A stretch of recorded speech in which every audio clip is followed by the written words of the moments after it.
Number one, put God first. Put God first in everything you do. Everything that you think you see in me, everything that I've accomplished, everything that you think I have, and I have a few things, everything that I have is by the grace of God. Understand that. It's a gift. 40 years ago, March 27th, 1975, it was 40 years ago, just this past March, I was flunking out of college. I had a 1.7 grade point average. I hope none of you can relate. I had a 1.7 grade point average. I was sitting in my mother's beauty shop. They still call it beauty shops now? What they call it now? Yeah, I was sitting in the beauty parlor. I was sitting in my mother's beauty parlor, and I'm looking in the mirror, and I see behind me this woman under the dryer.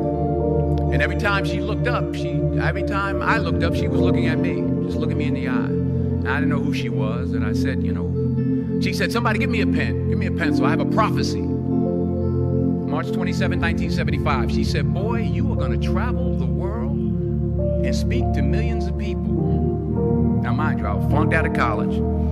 I'm thinking about joining the Army. I didn't know what I was going to do, and she's telling me I'm going to travel the world and speak to millions of people.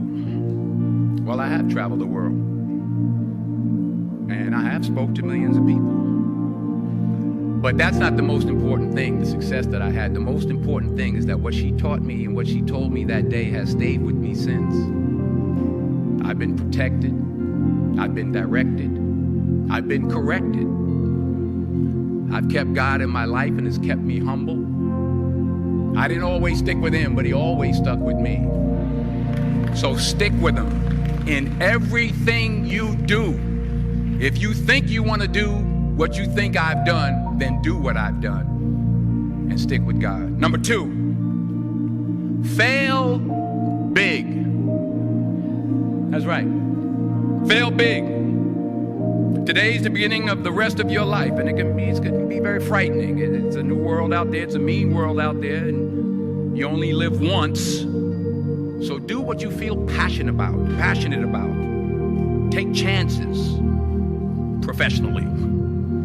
Don't be afraid to fail. There's an old IQ test, was 9 dots, and you had to draw 5 lines with a pencil within these 9 dots without lifting the pencil.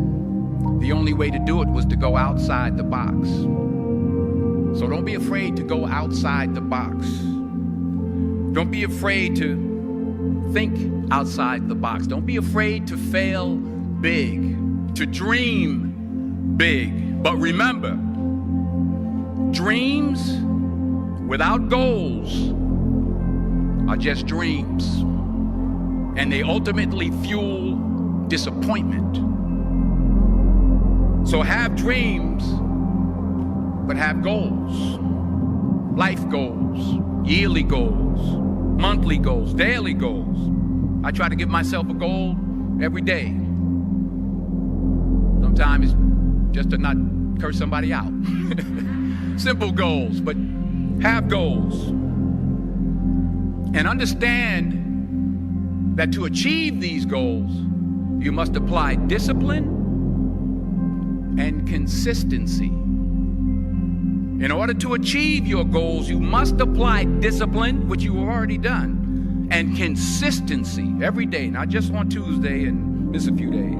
You have to work at it every day. You have to plan every day. You've heard the saying, we don't plan to fail, we fail to plan.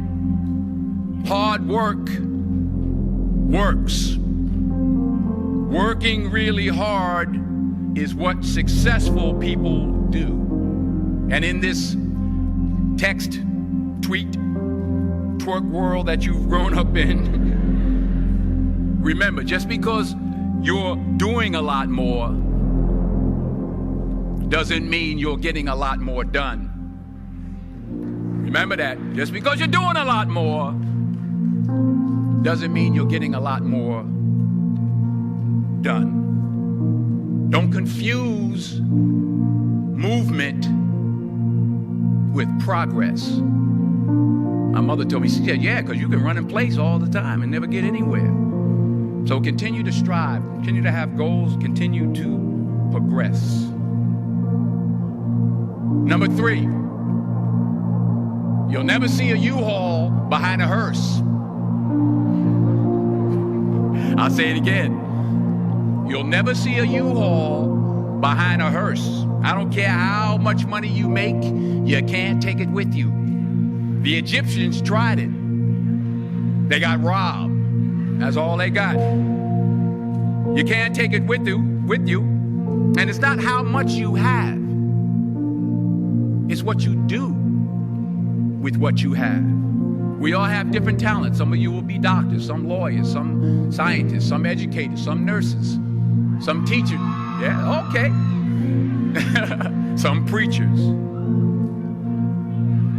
The most selfish thing you can do in this world is help someone else. Why is it selfish? Because the gratification, the goodness that comes to you, the good feeling that I get from helping others, nothing's better than that. Well, one or two things, but nothing's better than that. Not jewelry, not big house I have, not the cars, but it's the joy. That's where the joy is, in helping others. That's where the success is, in helping others. Finally, I pray that you put your slippers way under the bed tonight, so that when you wake up in the morning, you have to get on your knees to reach them. And while you're down there, say thank you for grace. Thank you for mercy. Thank you for understanding. Thank you for wisdom. Thank you for parents. Thank you for love. Thank you for kindness. Thank you for humility. Thank you for peace. Thank you for prosperity. Say thank you in advance for what's already yours. It's how I live my life. That's why I am. One of the reasons why I am today. Say thank you in advance for what is already yours. True desire in the heart for anything good is God's proof to you, sent beforehand to indicate that it's yours already. I'll say it again. True desire in the heart, that itch that you have, whatever it is you want to do, that thing that you want to do to help others and to grow and to make money, that desire, that itch, that's God's proof to you, sent beforehand already to indicate that it's yours. And anything you want good, you can have. So claim it.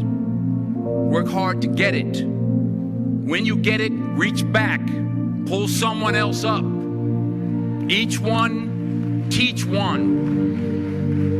Don't just aspire to make a living.